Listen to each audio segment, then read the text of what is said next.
Good morning. কী অবস্থা সবার? পড়াশোনা কেমন চলছে?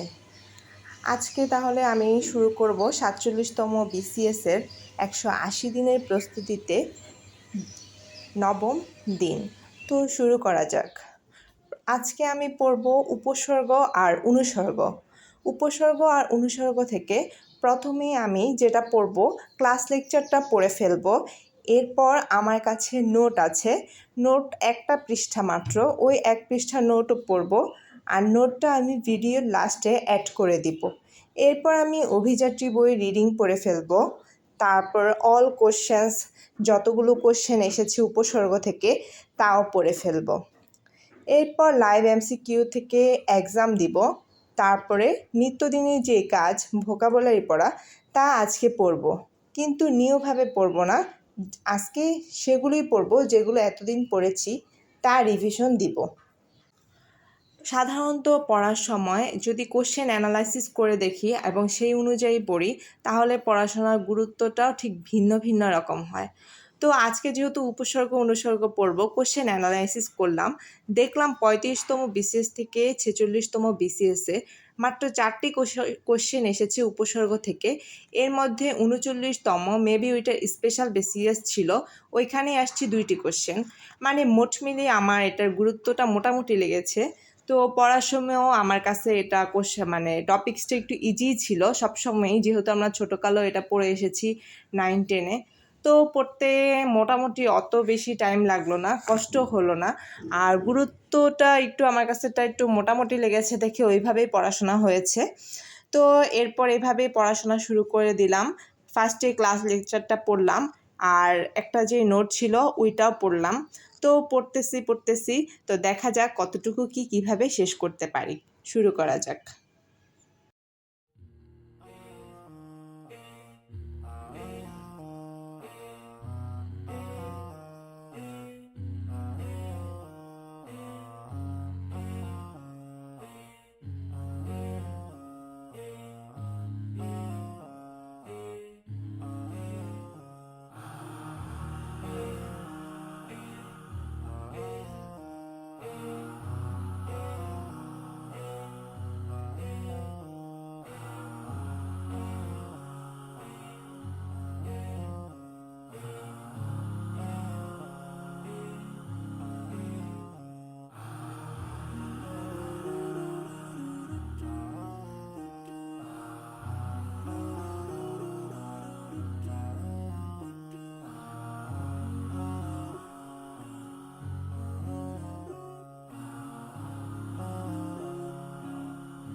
এরপর সব কিছু পড়ার পরে বিসিএসের কোশ্চেনগুলো নিয়ে বসলাম। তো এগুলো ধীরে সুস্থে পড়তে আসলে আমি 1 ঘন্টা এখানেও পড়েছি, কিন্তু আমার পড়া শেষ হয়নি। তো রাতে পরীক্ষা দেওয়ার আগে সেজন্য আবার একটু আমার পড়তে হয়েছে, যা আমি ভিডিওতে অ্যাড করিনি, বাট আমার পড়তে হয়েছে কারণ অনেকগুলো ছিল আর একটু বুঝে বুঝে পড়তে হয়। না বুঝে পড়লে পরে দিয়ে লাইভ এমসিকিউতে যখন এক্সাম দেই, একটা জিনিস বারবার পড়ার পরেও মনে থাকে না যে কি পড়েছিলাম, কি বলেছিলাম। তো যাই হোক, তাই এটা পড়তে ভালোই টাইম লাগলো।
লাইভ এমসিকিউ পিডিএফটা পড়ে ভালোই লাগলো। মোটামুটি এখানে একদম ডিটেলসে না বললেও কি পয়েন্টগুলো ধরিয়ে দেয়, যেটা পড়তে ইজি লাগে। তো আমি পুরোটা পড়তে পড়তে ভালোই বড় ছিল, মোটামুটি আবছা আবছা করে, মানে মোটামুটি একদম পুরো ভালো করে দেখিনি, মোটামুটি করে দেখে গেলাম।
এরপর লাইভ এমসিকিউতে এক্সাম দিলাম।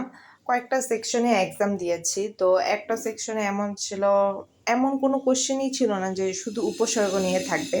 উপসর্গ ও ধাতু একসাথে ছিল, তো আমি এই জন্য ধাতুগুলো বাদ দিয়ে শুধু উপসর্গের পরীক্ষা দিয়েছিলাম। পরীক্ষাতে আমি 12টার মতো কোশ্চেন ছিল উপসর্গর, এর মধ্যে অ্যান্সার করেছি সবগুলোই। তো মোট মিলিয়ে আমার 4টা মেবি ভুল গেছে, তো আমি পেয়েছি হচ্ছে 10। যাই হোক, আলহামদুলিল্লাহ।